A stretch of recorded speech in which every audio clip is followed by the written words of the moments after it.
নাটক করেছো, আর তোমাকে নাটক করতে হবে না। তোমার এই ভালো মানুষের মুখোশটা আজ ভেঙে গেছে। তোর মতন একটা নিচু ক্লাসের মানুষকে আমি কি করে ভালোবেসেছিলাম সেটা ভেবেই আমার ঘৃণা করছে।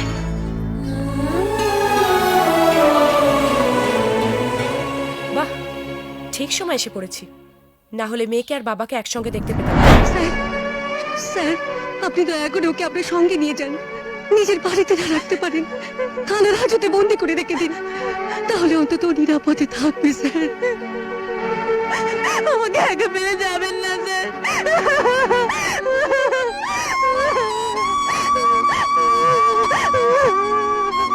ও এখন বড় অসহায় স্যার, ওকে আপনি নিয়ে যান স্যার। আপনি ওকে নিয়ে যান স্যার, আপনি ওকে নিয়ে যান। এসো।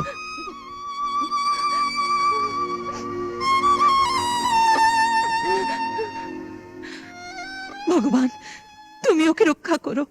বলা নেই কওয়া নেই, ছেলেটা রাত বিরেতে কোথায় গেল বল দেখি। কেন রে বাবা, খেয়ে গেলেই তো পারতিস। পুলিশের চাকরি মা, ও তুমি বুঝবে না। এসে গেছে বোধহয়।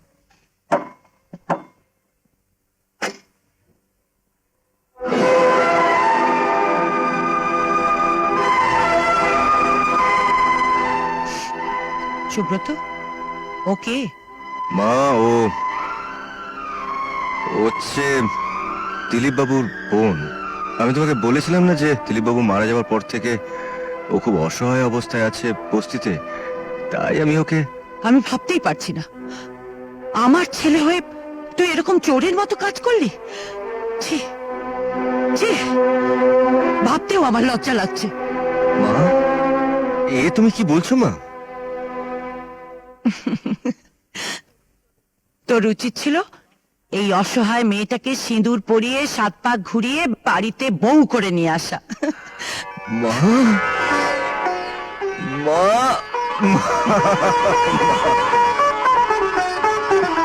যা, পুরোহিতকে ডেকে নিয়ে আয়, সকলকে খবর দে, বিয়ের কার্ড ছাপাতে হবে।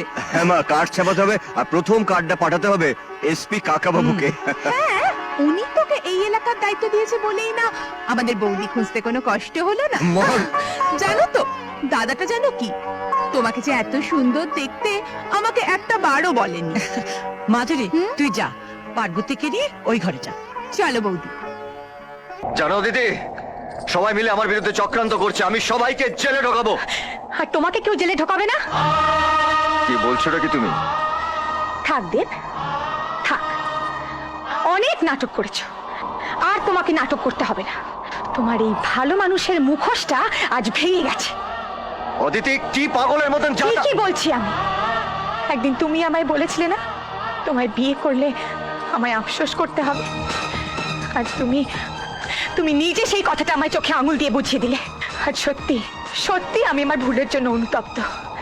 একটা ঠক, লম্পট, চরিত্রহীন কোথাকার তোর মতন একটা নিচু ক্লাসের মানুষকে আমি কি করে ভালোবেসেছিলাম সেটা ভেবেই আমার ঘৃণা করছে।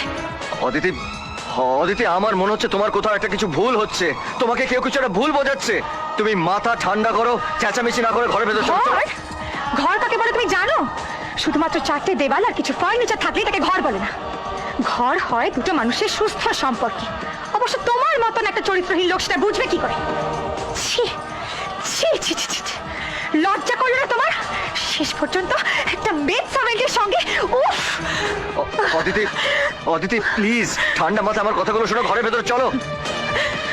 Don't touch me. এবার আমার একটা কথা তুমি ভালো করে শুনে রাখো, যে বাড়িতে তুমি রূপার সঙ্গে দিনের পর দিন কাটিয়েছো সেই বাড়িতে আমি আর কোনোদিন পা রাখবো না।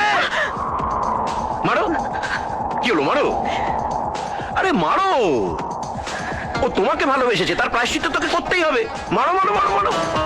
অদিতি, অদিতি, প্লিজ প্লিজ ঠান্ডা মাথায় আমার কথাগুলো শোনো, ঘরের ভেতরে চলো, আমার কথাগুলো অন্তত পুরো শোনো। না, আমি তোমার আর কোনো কথাই শুনবো না। তুমি একটা সত্যি কথা শুনে রাখো, I hate you, I hate you. বাবা, দেখো কারা এসছে।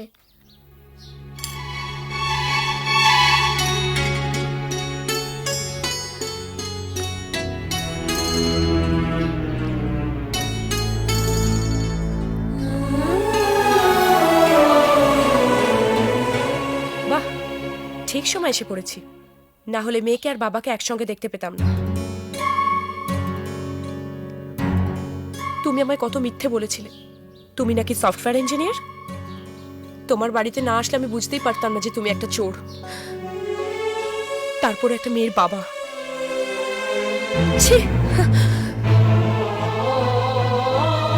মধু মধু মধু, শোনো শোনো, তুমি আমাকে যতটা খারাপ ভাবছো আমি ততটা খারাপ নই। এই শোনো, কি বলতে চাও তুমি? তুমি আমার মেয়েকে ঠকাওনি? আমি মানছি যে আমি আপনার মেয়েকে ঠকিয়েছি, আমি চোর, কিন্তু কিন্তু আসলে আমি মেয়েটির। তুমি ওর বাবা নও, তাই তো? একটা বাচ্চা মেয়ে তোমাকে বাবা বলে ডাকছে আর তুমি বলছো তুমি ওর বাবা নও? হাসালে?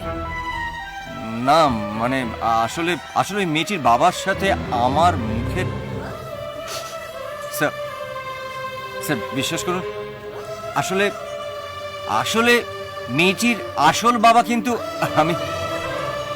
ওকে, তোমার কথা আমি বিশ্বাস করব, কিন্তু তোমাকে কথা দিতে হবে ওই বাচ্চাটার সাথে তুমি কোনো রকম সম্পর্ক রাখবে না। মধু, তুমি তো বললে বাচ্চাটা তোমার নয়, তাহলে তো ভাবছো কেন? কিন্তু মধু, শোনো গোপী, আমি আজকে বিকেল 5টায় দেবগড় চলে যাচ্ছি, তুমি আসতে পারো, আমি অপেক্ষা করব। কিন্তু হ্যাঁ, একা, বাবা হয়ে নয়।